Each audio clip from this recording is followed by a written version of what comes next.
Kita mau bahas apa, Pet, hari ini? Kita mau bertanya dan menjawab. Bah, gue gitu bertanya dan menjawab. Ada yang bertanya, gue bacain, lu yang jawab. Lu ada yang bertanya, lu tanyain, gue yang jawab. Oh ya gitu. Namanya apa? Airbnb. Oke. Review bang, nanya bang. Bumper.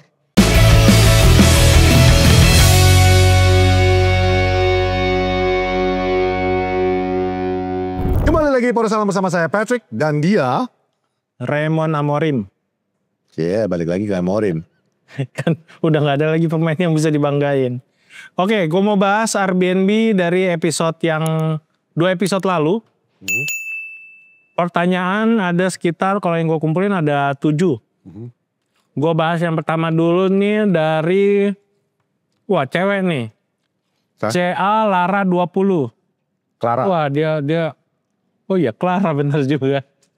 Terus? Dia nanya terus, nanyain gue gak? Oke. Clara gimana sih? Gimana sih Lara? Nah, nanyain gue dong gak? Cowokku sama wow udah punya cowok. Nggak jadi, gak usah nanya gue. Cowokku sama papaku fans Liverpool. Wih, sama yang menang. Gini loh Raya, ada namanya hubungan jarak jauh. Ada juga hubungan Ini yang bikin aman sesuai.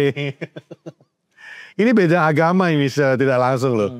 Sebelum gue bacain, turut berduka cita buat fans Liverpool. Oh ya. Yang kejadian kemarin ditabrak, ada orang yang katanya mental illness ya. Dia tiba-tiba nabrakin mobilnya ke kerumunan parade fans itu. Dan please jangan Sakit jiwa anjir. Sorry, Emosi gue. kita boleh rivalitas. Tapi tolong jangan jadikan ini jadi bahan lelucon lu, jangan bercandaan. Ya, Kalau itu terjadi sama lu juga pasti gak akan terima. Jadi kita turut berduka cita terhadap kejadian ini. Semoga yang terlibat bisa bisa kesembuhan, ketabahan. Dan please stay strong, you never walk alone, man. Yes. Oke, lanjut. Jadi cowoknya papanya fans Liverpool, mereka seneng banget MU di bawah tahun ini. Ya. Nggak apa-apa. Tapi mereka akuin justru bahaya karena comebacknya bisa lebih gila. Oh jelas. Karena basicnya MU bukan klub kecil. Make sense. Make sense. Kalau kata bokap, transisi klub gede paling bener yang dilakuin MU sekarang. Mending rusak sekalian biar tahu bobroknya di mana. Apalagi SJR udah bilang untuk build up MU yang udah keburu berantakan ini butuh 3-4 musim. Betul. Nanya dong bang, dengan gagalnya musim ini masih optimis datengin pemain bagus nggak musim depan? Dan ada kemungkinan MU dijual full ke pemilik baru selain SJR nggak? Makasih United till I die. Okay. Gokil nih nanya, gokil. Clara. Berat. Satu, gue salut. Lu menjadi fans MU di antara gempuran Liverpool. Iya, cowoknya. Kita ada persamaan satu, sama-sama punya orang tua yang pendukung Liverpool. Oh iya benar ya, bokap. Tapi Pak Slamet. Almarhum. Iya, Pak Slamet. Jadi yang dibilang sama bokap lu itu bener. Karena dia udah ngalamin sendiri. Liverpool juga ada masanya mereka betul-betul terpuruk, jatuh dari seorang raja, dilewatin lagi sama kita sampai 2 piala melewatin dan kita ketawa-ketawain selama 26 tahun. Tapi udah dengan seiring jalan itu mereka juga berbenah. Betul. Dan saat ini Liverpool menjadi sebuah klub yang harus kita akuin sangat stabil. Balik dan lagi. mereka bisa menguasai. Benar ditakutin. Gua nggak heran kalau 2-3 musim ke depan bahkan lebih dari itu mereka udah mulai menguasai Premier League lagi. Apalagi dengan goyangnya Manchester City dengan semua tuduhan. Buktinya musim belum dibuka dia udah mau dapat 2 pemain nih. Ya, betul. Lu kehilangan TA tapi langsung mendapat Florian Wirtz itu anak kesayangannya Xabi Alonso. Xabi Alonso ke Real Madrid, dia lebih milih Liverpool, itu menurut gue udah gila ya sampai segitunya sekarang Liverpool. Tapi ya itu. Jadi semoga aja Manchester United juga bisa bangkit dari keterpurukannya ini. Tapi itu balik lagi. 2 hal yang harus berubah dari fans MU. 1, stop teriak-teriak out, stop latah ngikutin semua omongan-omongan punit-punit luar yang gak beres. Ntar dulu ini jawab. Ya ini untuk jawaban dia. Kan dia nanya itu. Tadi pertanyaannya apa? Dengan gagal musim ini masih optimis datengin pemain bagus nggak? Makanya ini yang gue mau. Oh ya. Cuma caranya itu satu-satunya adalah fansnya itu stop yang aneh-aneh. Ya. Kenapa? Itu yang dilakukan sama Liverpool. Liverpool tuh mendukung apapun yang diputuskan oleh manajemen itu diikutin. Mereka percaya kepada Brendan Rodgers, mereka percaya kepada Jurgen Klopp terakhir. Ya, walaupun gonta-ganti terakhir ya Klopp yang berhasil. Nah, sementara kalau apakah kita optimis ada pemain yang bagus yang datang? Bagus itu kan relatif ya. Kita lihat dari mana. Sekarang hampir rata lah semua. Dan kebutuhan kita apa? Ruben Amorim juga di press conference-nya terakhir mengatakan dia tidak membutuhkan squad besar lagi untuk musim depan. Dia membutuhkan squad yang compact, yang emang dia butuhin. Tapi bisa dia pakai dan mengerti sistemnya dia. Betul. Jadi apakah kita optimis dapatkan pemain-pemain besar? Gue optimis kita akan dapatkan pemain yang dibutuhkan oleh Ruben Amorim. Salah satu yang udah kita dapatkan adalah Matheus Cunha. Dan siapapun yang berikutnya yang datang, itu gue yakin adalah udah pilihannya Ruben Amorim. Kalau itu bisa dipenuhi, gue optimis musim depan kita bisa memperbaiki diri. Tidak jadi juara, tapi paling tidak 10 besar itu udah masuk lagi lah. Oke, terus ada kemungkinan MU dijual full pemilik baru selain SJR. Untuk saat ini tidak. Sepertinya tidak mungkin, karena itu nggak segampang membalikan telapak tangan. Ada possibility, tapi sampai saat ini pun cuma digoreng sama media kalau Glazers akan melepas yang dia miliki sekarang 90%-nya gitu. Tapi ya balik lagi, emang komoditi ini Manchester United-nya. Jadi ada possibility Glazers akan tetap menahan sahamnya dia. Udah itu jawabannya. Pertanyaan kedua dari Ringo. Beatles. Ringo Lathari. Apa kabar Beo? Lathari. Yesterday. Oh nih. Oh my trouble seems so. Ale. Ghost Star kan? Malas bahas permainan skuad MU sekarang bang. Kasih jeda sebulan dulu lah bahas yang lain. Ngomongin apa? Ngomongin negara. Ogah. Sudah dibilang Amorim juga kalau musim ini akan hancur. Betul. Terbukti toh? Iya. Ini realistis nih. Salah satu fans yang realistis. Dan ini dia melakukan pertanyaan ini 2 minggu sebelumnya kan? Artinya sebelum Amorim ngomong. Iya. Mantap. Saat tetap musim depan saja sudah. Penentuan rombak skuad mulai bulan ini. Ale jangan ngomong Ambon di sini. Kalau di orang Ambon gimana? Beta bisa ngomong Ambon tapi Beta lebih ke Manado sayang. Sudah. Ini Medan. Serius apa enggak tuh manajemen? Jadi kalau penentuan rombak skuad mulai bulan ini, serius apa enggak manajemen? Mulai dengan datengin Cunha, sinyal yang baik menurut saya bang. Bang Ray dan Bang Pet, saya mau tanya, apakah musim depan akan tetap jadi musim coba-coba Amorim? Bagus. Dan katakanlah 2-3 pemain baru masuk, apa bisa merubah performa tim lebih baik? Wah, ini Ambon banget nih dari musim ini. Makasih abang-abangku, salam dari Beta Pupapa dan saudara-saudara di Ambon Manise. Salam Bang Ringo. Manise suka nonton kalian juga katanya. Jadi pertanyaannya, apakah akan tetap jadi musim coba-coba Amorim walaupun 2-3 pemain baru masuk bisa ngerubah performa nggak? Kalau menurut gue dulu kali ya. Kalau menurut gue musim coba-coba, bukan coba-coba juga sih kalau gue bilang, karena satu lagi nggak ada yang instan. Ini bener-bener project barunya Amorim dengan pemain-pemain lamanya yang udah dia bentuk 3-4-3. Perlu diingat sekali lagi, Ruben Amorim di Sporting Lisbon, di Sporting CP itu dia ngebuang hampir 15 pemain, hampir 20 pemain, 17 pemain. Tapi di rentang waktu itu dia benar-benar maksain 3-4-3-nya. Setelah dia mendapatkan pemain baru, lo bisa track apa yang dia lakukan sama Sporting CP. Dia pakai 4-2-2-2, dia pakai 4-2-3-1. Lebih banyak dia juga pakai 4-3-3. So, menurut gua kalau dia mau ngelihat permainan pemain yang dia butuhkan, ya yang dia tahu 3-4-3. Kalau lu dari situ aja dia nggak bisa jalanin, ya buat apa gue pertahanin nih pemain? Kalau misalnya gue pakai 4-2-3-1, sama apa bedanya dengan pelatih-pelatih sebelumnya? Itu yang dipikiran Ruben Amorim gue rasa. Terus dia bilang kalau misalnya 2-3 pemain baru bisa ngerubah performa tim lebih baik, jelas kalau menurut gue bisa. Tapi apakah akan mengangkat Manchester United sampai yang kita mau, katakanlah trofi, kita mau dapetin trofi? Mungkin bisa, tapi levelnya masih kita lihat aja lah. Gue nggak bisa ngomong, tapi ada possibility bisa gitu. Gue semua yang diomongin Emon, gue tambahin cuma satu. Ya. Bedanya Ruben Amorim juga sadar, ini bukan Liga Portugal. Ini Liga Inggris, berbeda binatangnya. Dia juga mengerti bahwa perombakan yang dilakukan itu kalau di Sporting dia bisa 17. Nggak bisa kayak Chelsea Isi juga nggak bisa bikin akun. Plus lagi pemilik kita juga bukan seperti Roman atau seperti siapapun yang mau jor-joran seperti Sheikh Yassim atau apa. Jadi intinya perubahan, kalau tadi pernyataan Ngana tentang musim depan itu musim coba-coba, mungkin bukan coba-coba, tapi bukan coba-coba. Ini adalah musim di mana Ruben Amorim projectnya dimulai. Dan project ini bukan berarti dia jadi alasan kalau gagal.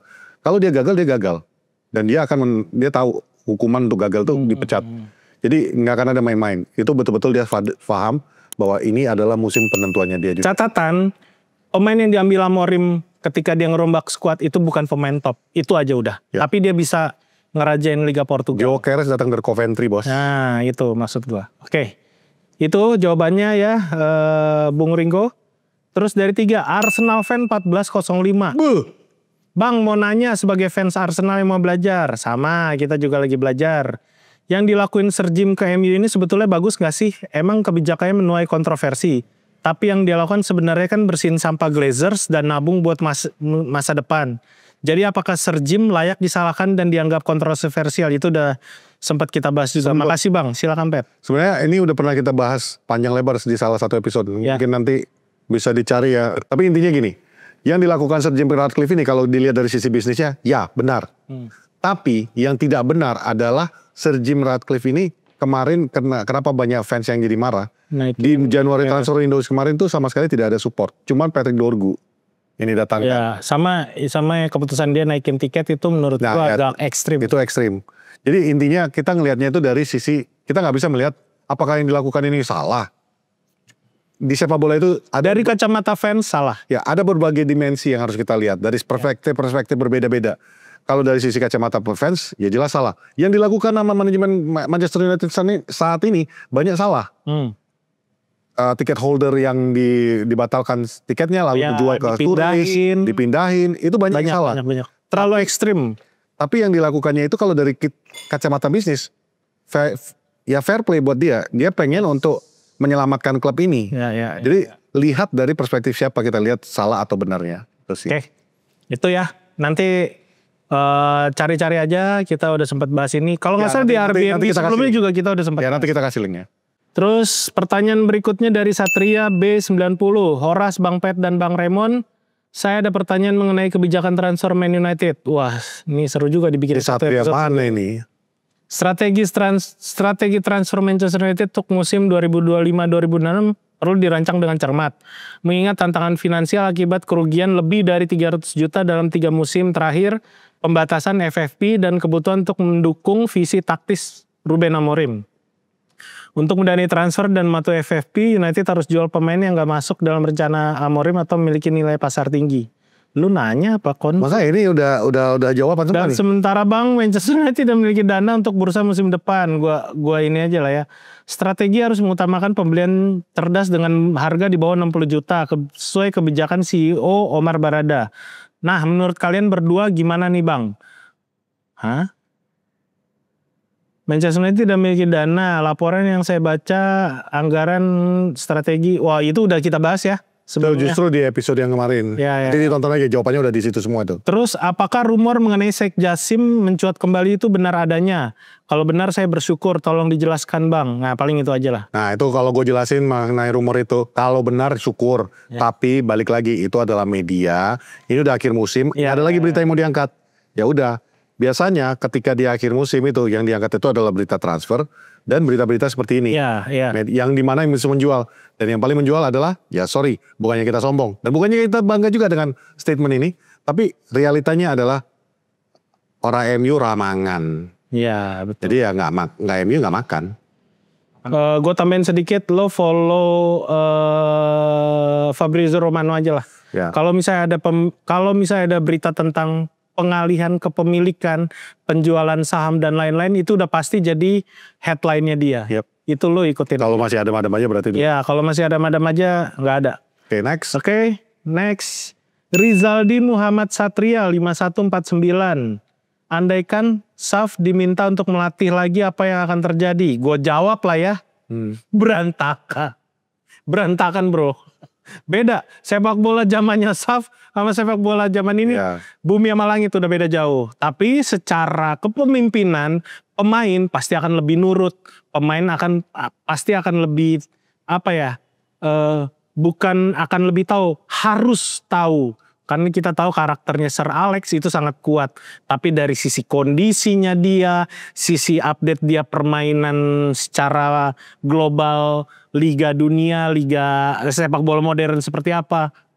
Gue yakin kalau tiba-tiba Sir Alex diminta ngelatih lagi, Manchester United berantakan. Gua kasih contoh satu orang, Kenny Dalglish. Nah, itu. Kenny Dalglish ketika dia pertama kali megang Liverpool, bawa Liverpool juara. Ketika dia datang kembali tidak bisa berbuat apa-apa. Kacau. Kacau ya. Beda ininya, generasinya udah beda. Lo bayangin Steven Gerrard sampai berselisih sama King Kenny itu udah aneh. Karena dia diminta untuk jadi penyerang. Sedangkan Gerrard mau ngebawa bertahan kalau nggak salah waktu itu kayak gitu ya. Itu sih. Tapi secara manajemen pemain, karena kita tahu itu kelas 1 Sir Alex Ferguson. Itu akan benar. Itu aja sih. Dengan pemain yang keras kepala sekarang, semua akan nurut. Itu aja. Habis? Terakhir. Terakhir. Muhammad Rizal 6165, Amorim is fraud. Setuju nggak Bang? Itu satu. Kalau Ten Hag atau Mourinho pelatihnya di final kemarin pasti menang itu MU. Gue yang jawab. Baru ngelihat statistik, ternyata statistik Liga Amorim lebih buruk dari Gary Neville di Valencia. Oh ini gue sempet bahas nih. Nih. Bener parah ini pelatih banget. Enggak, gue baca ini, gue baca. Yang bandingin sama Gary Neville. Nih gue kasih tahu sama lo ya. Satu, tadi sebenarnya di episode sebelumnya juga kita udah singgung dikit. Ruben Amorim datang ke Manchester United musim ini murni karena dipaksakan untuk datang di tengah musim. Dia minta datang di akhir musim. Itu yang pertama. Rekor dia gue akuin. Semua kita tahu. Rekor dia di liga saat ini lebih jelek dari manajer manapun. Ya. Semuanya ya. Dia rekor terburuk. Bahkan dari Ron Atkinson juga. Kalau gue bilang jadi guru sejarah gue. Sir Alex Ferguson waktu datang juga gak bagus-bagus amat. Ya, dia juga pernah jatuh sampai ke posisi berapa? 11. Dan musim berikutnya dia naik lagi ke atas. Tapi musim berikutnya turun lagi. 17. Jadi inkonsisten itu ada. Jadi kalau lu bilang bahwa kalau seandainya kemarin Ten Hag atau siapa Jose Mourinho yang jadi manajer kita bakal juara. Itu kan udah seandainya lu. Gua susah menjawab itu. Tapi realitanya kemarin tuh di bawah Ruben Amorim. Dan itu ada pernah kita bahas di 2 episode yang sebelumnya yang review tentang Tottenham. Kita sendiri mengatakan Ruben mengambil keputusan yang salah. Ya. Jadi bukan kita bilang dia juga tanpa kesalahan. Ada salahnya. Itu nyata. Itu udah sering kita kritik. Tapi bukan berarti dia buruk. Bukan dia fraud. Justru yang kalau ada satu kata yang bisa menggambarkan seorang Ruben Amorim. Dia adalah jujur. Dia manajer yang paling jujur yang pernah kita miliki. Itu jawabannya. Kalau ada yang sampai bilang bahwa dia ini cuma jago ngomong sama kayak Ten Hag janji-janji manis. Beda. Justru gua gak pernah melihat Ruben Amorim menjanjikan yang manis. Dia optimis untuk musim depan lebih baik. Ya, karena lu gak akan bisa lebih jelek daripada 15. Jadi gak ada bohongnya juga. Tuh. Jadi kalau dibilang fraud, setuju? Enggak. Gak setuju. Oke. Ya, pembuktian Ruben Amorim akan dimulai di musim 2025-2026. Kita tungguin aja bareng-bareng. Itu aja sih dari kita. Dan udah habis nih. Jangan lupa dia kasih terus pertanyaan kalian, kita akan bahas di RDG yang berikutnya. Tulis aja pertanyaan kalian di bawah di komen, nanti kita coba bahas. Karena ini kan udah masuk masa transisi, masalah transfer segala macem. Tanya apa aja, oke? Gua Patrick. Dan gua Raymond. Kita ada di Lithium Rooftop Bar. Dan This is Poros Salam. Bye-bye. Thank you.